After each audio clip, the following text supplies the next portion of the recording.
Welcome Oppo Reno 6 Pro. Every emotion in portrait.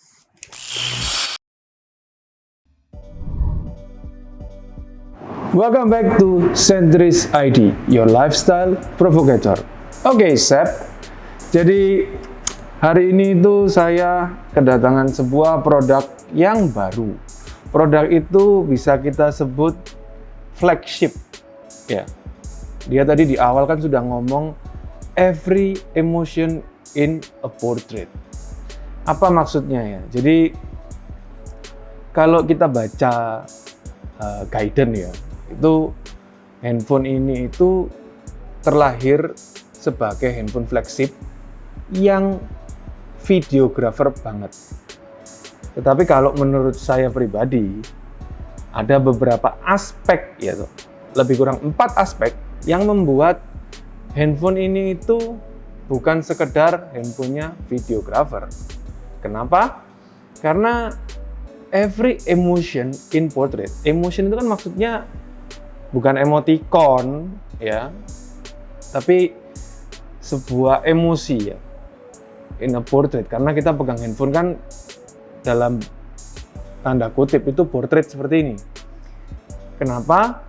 Kurang tepat kalau itu disebut hanya videographer, karena handphone ini itu memang tangguh luar biasa. Jadi selain dia jago video, handphone ini juga jago banget untuk kita main game. Ada beberapa keunikan dari flagship Oppo dengan harga 11 jutaan ini. Salah satunya adalah dia itu mikir banget. Kenapa? Karena hampir dari semua aspeknya itu emang dipikirin. Jadi kebayang nggak sih kalau flagship Oppo Reno kali ini itu menurut saya out of the box. Kenapa ya? Karena ini bukan seri Fine, ini Reno. Which is kita tahu ya, Reno itu kan sasaran produknya itu untuk yacht ke atas dikit ya, hampir ke major. Jadi kalau kita ngomongin di era sekarang, semua orang itu kan udah harus paham banget yang namanya sosial media. Jadi bagaimana cara membuat konten yang lebih menarik. So that's why Oppo itu menciptakan solusinya di handphone dia kali ini. Handphone ini kalau dibilang mahal, ya menurut saya handphone ini mahal. Pricey untuk kelasnya Reno, ini bukan Fine. Tetapi terlepas dari itu semua, handphone ini memang menawarkan sebuah feature ya. Jadi feature yang memang bagus banget. Kayak apa feature-nya? Jadi handphone ini itu punya kelebihan pertama di bokeh flare video. Jadi bokeh flare portrait video. Itu kayak apa sih? Jadi bukan sebuah AI saja yang bekerja. Ya, bukan sebuah AI. Tetapi dia juga didukung dengan sebuah sensor yang cakep banget. Kenapa bisa dibilang cakep banget? Karena dia menggunakan Sony IMX766 sensor. Yang mana kita semua udah tahu bahwasanya sensor yang disematkan di kameranya dia ini itu luar biasa wow. Dan tentu saja dia didukung oleh ratusan AI. Apa itu AI? Artificial Intelligence. Jadi kalian itu bisa langsung ngerasa jadi fotografer profesional hanya dengan handphone ini. Kenapa ya? Karena fitur AI itu banyak sekali membantu. Kembali lagi ke ngomongin kamera. Kalau ada yang tanya kamera video ya, bokeh, berarti kan belakangnya itu ngeblur gitu ya. Bisa aja kan semua handphone Android itu melakukan itu. Apalagi pengguna Android itu hobinya pakai aplikasi yang notabene gratisan. Somehow bayar, somehow juga nge-crack. Karena banyak banget cracknya. Nah, aplikasi itu memang bisa membuat sebuah kondisi itu tercipta. Tetapi itu akan mengubah ya sebuah view kita yang dari natural ke software. Jadi bisa bayangin kan, sama-sama ngeblur, satu blur pakai software, satu memang kemampuan sensornya yang dia punya bisa membuat dia itu ngeblur smooth banget. Ya lebih kurang blurnya itu akan lebih keren ya, lebih bagus karena depth of field-nya dia itu akan lebih nyata.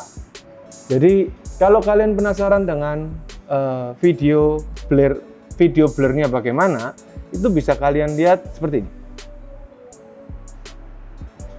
Jadi emang bisa kelihatan banget kalau itu bagus sekali. Ngomongin kamera, dia itu punya 4 kamera. Yang pertama, kamera yang paling atas ini adalah kamera 13 megapiksel telefoto. Yang kedua, yang di tengah ini adalah main kamera dengan kemampuan 50 megapiksel.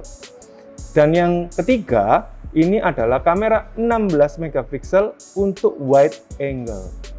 Dan yang terakhir, yang paling kecil adalah kamera makro dengan ukuran 2 megapiksel. Untuk makro 2 megapiksel ini menurut saya sudah cukup bagus ya, karena akan bisa mengambil detail yang lebih sempurna. Kalau kita moto bunga, ujung daun, water drop, itu akan jauh lebih perfect. Dan yang terakhir adalah pentolan ini. Jadi ini bukan kamera. Jadi ini adalah weather sensor. Reno 6 Pro 5G punya 2 weather sensor. Yang pertama di belakang sini dan yang satunya di depan sini. Apa fungsinya?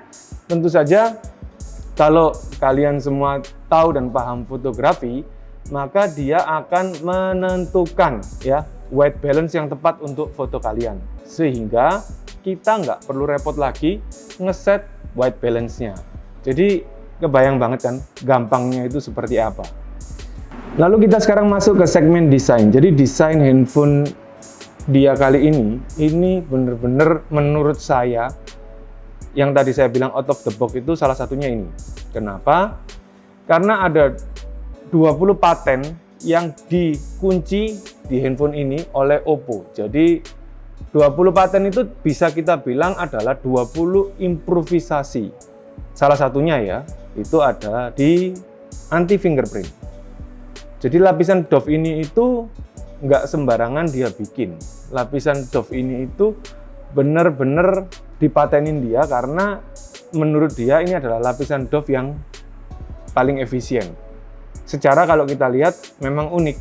Kenapa kok bisa dibilang unik? Karena rata-rata semua yang berwarna doff itu kelihatan murahan kecuali iPhone.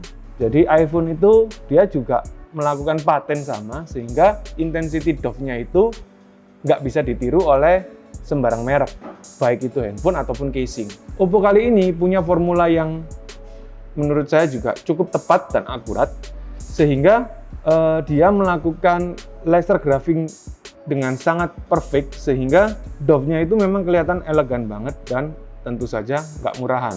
Tidak hanya itu, Reno 6 ini dibekali dengan layar yang cukup besar dan punya Aegis. Layar ini nggak main-main karena kecepatannya sudah 90 Hz. Jadi kebayang banget ya, sensitifnya dia ini kayak apa. Dan memang 90 itu angka yang cukup tinggi untuk handphone dengan kelas daily driver. Yang mana 60 aja itu udah enak banget, sekarang 90. Kalau ditanya apa kekurangan dan kelebihannya, semakin sensitif semakin enak dibuat main game, edit video, and bla bla bla. Tetapi semakin sensitif juga akan sulit ketika kita typing. Kenapa? Ya karena pergerakan ujung jempol itu bisa mistouch. Nah itu dia sangat sensitif sekali sehingga memungkinkan terjadinya sebuah typo. Tapi kalau di Oppo Reno 6 ini hampir saya lihat tidak ada masalah ya. Jadi memang dia ini sudah perfect sesuai dengan ukuran tiles dari keyboardnya sendiri. Untuk beratnya, jadi handphone flagship dia kali ini nggak terlalu berat. Beratnya hanya 188 gram dan dia punya thickness di 7,99 mm, hampir 8 mm. Kalau kalian penasaran 8 mm itu adalah satuan ukuran ketebalan kaca yang paling normatif untuk dipakai di rumah. Mulai dari cermin, mulai dari kaca akuarium, kaca jendela, itu rata-rata menggunakan 8 mili untuk ukuran yang biasa ya. Tapi kalau untuk ukuran yang kaca 4 meter ya tentu saja pasti pakai di atas 1 cm. Terakhir untuk desain adalah curve. Tadi kan kita sudah bahas dia itu curve edge. Curve edge ini punya hubungan dengan ruang mesinnya dia. Nah, apa yang dimaksud dengan ruang mesin? Jadi handphone ini kan tadi sempat kita bahas, dia itu bisa juga dibuat gaming. Kenapa bisa dibuat gaming? Ya karena prosesor yang disematkan oleh handphone ini nggak main-main dan tentu saja didukung dengan layar melengkung. Ini unik dan menarik. Karena layar melengkungnya dia ini akan membantu proses pendinginan dari prosesor. Nah, jadi di ruangan samping sini, itu dibaliknya, itu ada semacam air cushion. Jadi dia itu bisa membantu prosesor itu untuk lekas dingin. Prosesor apa yang dipakai? 870 Qualcomm Snapdragon yang diklaim punya 12% performa yang lebih cepat dan 10% performa GPU dari seri sebelumnya. Tentu saja ini bikin kalian semua yang suka ngedit video dan main game itu nggak akan mati gaya. Karena apa ya? Karena semua akan serba mudah. Edit video, ngerender jadi cepat, karena memorinya dia juga sudah 12 GB. Kalian main game pun bisa disebut auto rata kanan. Apa maksudnya auto rata kanan? Buat kalian semua yang main game pasti tahu lah. Rata kanan itu maksudnya apa? Rata kanan itu adalah settingan semua maksimum. Nggak bijak sih kalau dia ini cuma dibilang handphone yang serta-merta buat bikin video atau editing. Karena memang dengan kapasitas prosesor dia yang sudah pasti tangguh ini, semua game pasti bisa dilibas dengan baik. Ngomongin masalah desain udah, kamera udah, performa udah.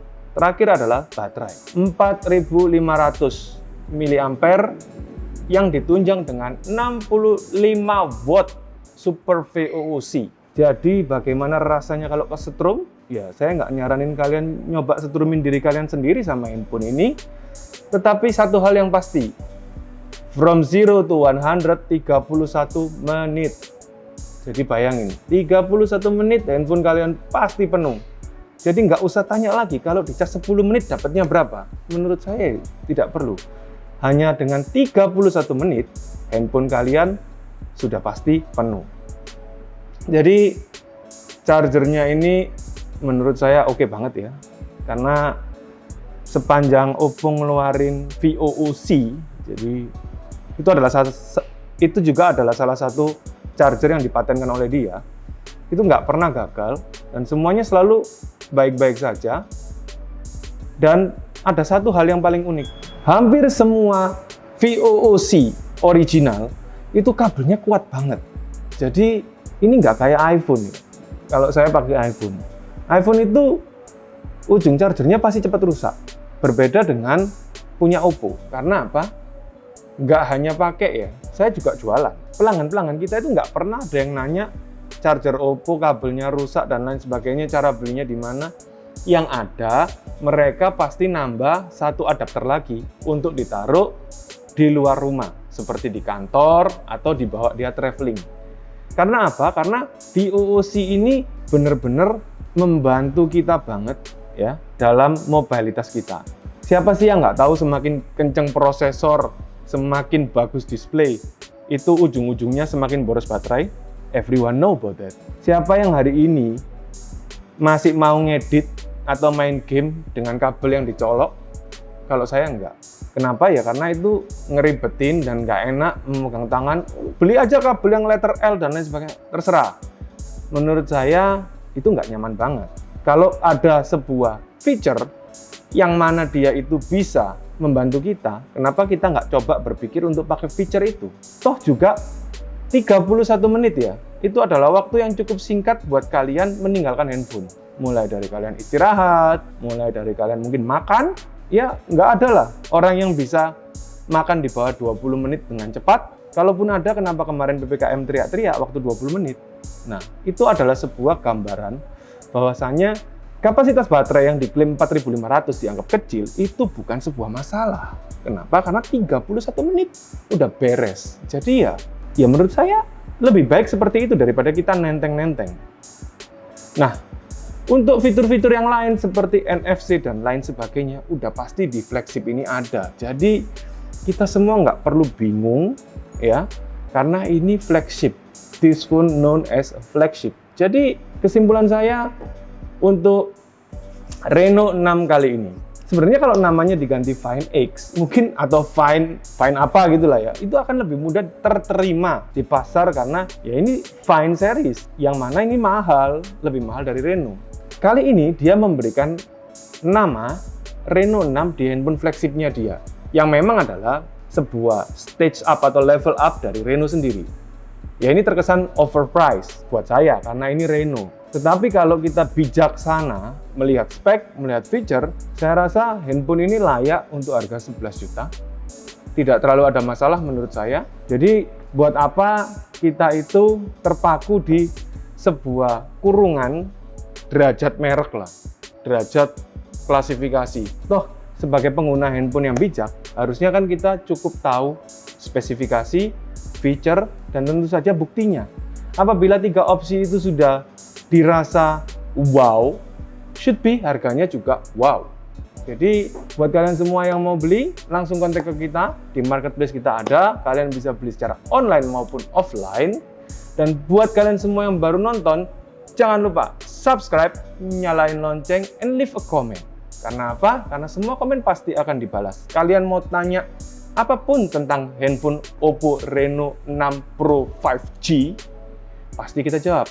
Kalian mau kasih masukan, kalian mau kasih rekomendasi next produk apa yang mau kita review, tulis saja di situ, pasti akan kita wujudkan. Jadi, don't waste your time, stay safe, karena COVID itu benar-benar ada. Sampai ketemu di video berikutnya, and bye-bye.